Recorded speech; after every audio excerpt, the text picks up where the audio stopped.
சங்கீதா அவர்கள் டிவோர்ஸ் கேட்டதுலேருந்து ஃபுல்லாகவே விமர்சனத்தில் தான் அது உள்ளாகிட்டே இருக்குது. ஒன்று சங்கீதாவை விமர்சிக்கிறாங்க, அப்படி இல்லைன்னா திரு விஜய் அவர்களை விமர்சிக்கிறாங்க. இந்த விமர்சனம்ங்கிறது சரியானதா? இல்லை, விமர்சிக்க வைக்கிறாங்கிறது தான் பொருள். யார் வைக்கிறா? விஜயை தான் வச்சுக்கிறாரு. விஜய் தான் வைக்கணும் தான் வச்சுக்கிறாங்க. அந்த கல்யாணத்தில் வந்து கல்பத்தி அகோரத்தோட கல்யாணத்துக்கு திருவான்மூரில் 2 பேர் ஜோடி போட்டு போக வேண்டிய அவசியம் என்ன இருக்குது?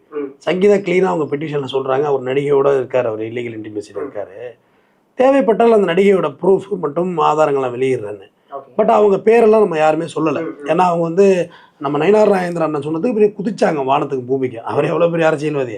அடுத்த நாள் அதை போய் வாய் தேறி வந்துச்சு பாயா அப்படின்னு போயிட்டார் அவர். ஓகே, நேற்று 2 பேரும் ஒரே கலரில் புடவை கட்டி ஒரே காரில் பேக் சீட்லேருந்து இறங்கி போகிறீங்க, அப்புறம் உங்களை பேசாமல் எப்படி இருப்பாங்க? இப்போ நீங்கள் சொல்கிறபடியே பார்த்தா இதை விமர்சிக்கிறாங்கல்ல, அதே சமயம் இவங்க 2 பேரும் சேர்ந்து ஒரே ப்ரொடக்ஷன் ஹவுஸில் ஒரு படம் பண்ணியிருக்காங்கல்ல, அது இப்போ சமீபத்தில் அதாவது கடைசி படமே அந்த படம் தான். ஸோ அப்போ அவங்களுடைய ப்ரொடக்ஷன் ஹவுஸில் இருக்கக்கூடிய ஒரு நிகழ்ச்சிக்கு சேர்ந்து போகிறது தப்பு கிடையாதுல்ல. சங்கவியோட தான் படம் நடிச்சிருக்காரு, அடிச்சுட்டு போக வேண்டியதானே ஒரு வேன் எடுத்து. இல்லை, கல்பாத்தி அகரம் ஏஜிஎஸோட இப்போ தானே படம் பண்ணுறாங்க. ஏஜிஎஸோட ஏங்க இது படம் நடிச்சதுல வந்து சினேகா தானே கதாநாயகி, அவங்கள தானே அழிச்சிட்டு போகணும். த்ரிஷா கூட நடிச்சிருக்காங்கல்ல, ரைட்டா ஒரு பாட்டு தானே ஆனா.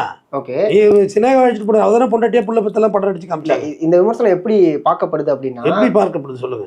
இப்போ முன்னாடி ஒன்று சொல்லுவாங்கல்ல, ஒரு பொண்ணு பையனை சேர்ந்து போயிட்டா இப்படி தான்.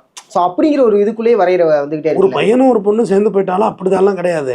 அப்படிதாவே இருந்தாலுமே அப்படி பேசணுங்கிற அவசியமும் கிடையாது. ஓகே, நீங்க ஒரு கட்சி தலைவன் என்ன ஆளை துடிக்கிறீங்க, உன் பொண்டாட்டிக்கு நீ சோறு கொடுக்க மாட்டேற, உன் பொண்டாட்டிக்கு கேட்க நாதி இல்லை, லண்டன் அவங்க இலங்கை அகதி, அது விட்டு ஏறி அடிக்கிற நீ. நான் ஒன்று சொல்கிறேன், இப்போ இந்த 2 பேரும் கையை கோத்துட்டு ஒரே காரில் இறங்கி போனால் விமர்சனம் வரும்னு விஜய்க்கு தெரியாத மாங்கா மண்டைக்கு தெரியும். ஒரு கட்சி தலைவர் இந்த அளவுக்கு வேற இல்லை, இதை விட கேவலமாக பேசுவான் அவனையெல்லாம். என்ன கட்சி தலைவர்? ஒரு கட்சி 40 பேரை கொலை பண்ண கொலகாரன், வேற என்ன சொல்லணும் அவனையெல்லாம்? அது இன்னும் கேஸ்ல தானே இருக்கு, இன்னும் கன்ஃபார்ம் ஆகல. இல்ல கொலகாரன் நீ தானே, உன்னை பார்க்க தானே வந்தாங்க எல்லாரும் சேர்ந்து.